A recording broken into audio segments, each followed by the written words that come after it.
ang suporta ng mga kapulisan ng Rizal sa serbisyong bayanihan ng UNTV sa pagtutulungan ng Members Church of God International at ng mga kapulisan ng Rizal Police Provincial Office. Matagumpay na naisagawa ang 5 araw na serbisyong bayanihan ng UNTV na taunang ginaganap, kasabay ng kanilang 8th anibersaryo, sa pangunguna ng mga Members Church of God International at full force na suporta ng mga kapulisan ng Rizal sa pamumuno ni Police Colonel Felipe B. Maragon, Provincial Director.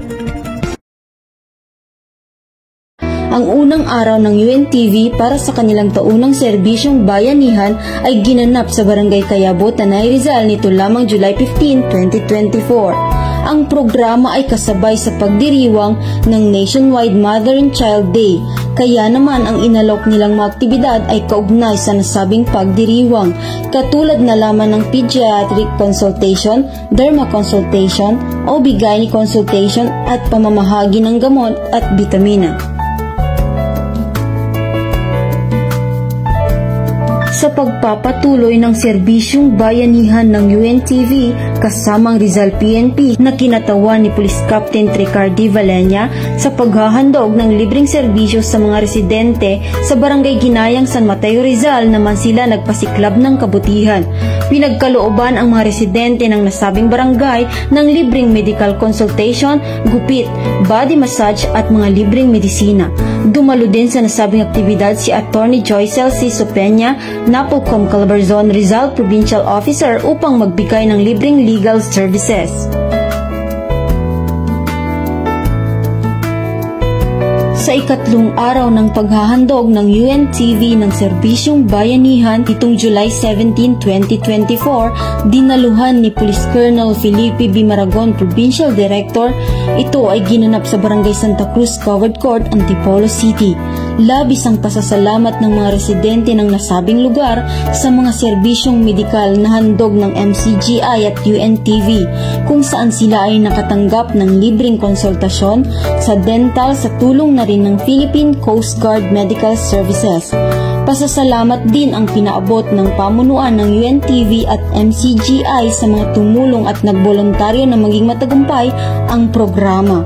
Sa mensahe ni Police Colonel Maragon, sa paraang ito ng serbisyong bayanihan ng UNTV ay mas lalong papalapit ang presensya sa publiko upang makapagbigay ng taos-puso at tapat na serbisyo.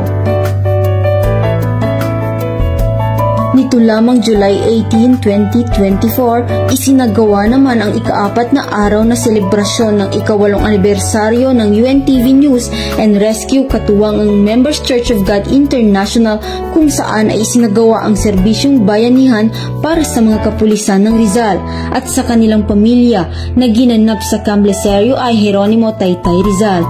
Inihandog sa mga sabing aktibidad ang free eye screening for reading glasses, free check-up for other eye concerns, libreng gupit at libreng body massage. Taus-pusong nagpasalamat ang pamilya ng mga kapulisan ng Rizal sa pamumuno ni Police Colonel Felipe B. Maragon, Provincial Director, sa libreng serbisyong handog ng UNTV News and Rescue at MCGI sa pamumuno ni Kuya Daniel S. Razon, Overall Servant. Para sa ika-5 araw ng serbisyong bayanihan ng UNTV News and Rescue, katuwang ang MCGI, Rizal PNP, Philippine Coast Guard, LGU at BH Party List nito lamang July 19, 2024, dinaluhan at sinuportahan ni Police Colonel Felipe B. Maragon, Provincial Director, ang nasabing aktibidad. Katuwang si Police Major Emery S. Ablao, Chief of Police Cardona MPS at Police Captain Tricardi Valenya, Deputy Chief Picado. Inihandog ang programa na libreng konsultasyon para sa mga kalalakihan, free food packs, massage at gupit. Naging panauhin sa aktibidad ang alkalde ng munisipalidad na si Honorable Bernardo P. San Juan Jr. Kabilang na din dito ang Vice Mayor na si Honorable Hill F. Pandak na nagbigay ng kanilang taus-pusong pasasalamat sa UNTV at sa MCGI. Ipinaabot ng Rizal PNP sa pamumuno ni Police Colonel Maragon ang pasasalamat sa lahat ng bumubuo sa MCGI at UNTV News and Rescue para sa kanilang dedikasyon at adhikaing makatulong sa mga Rizaleño. Dahil sa bagong Pilipinas, ang gusto ng pulis, ligtas ka.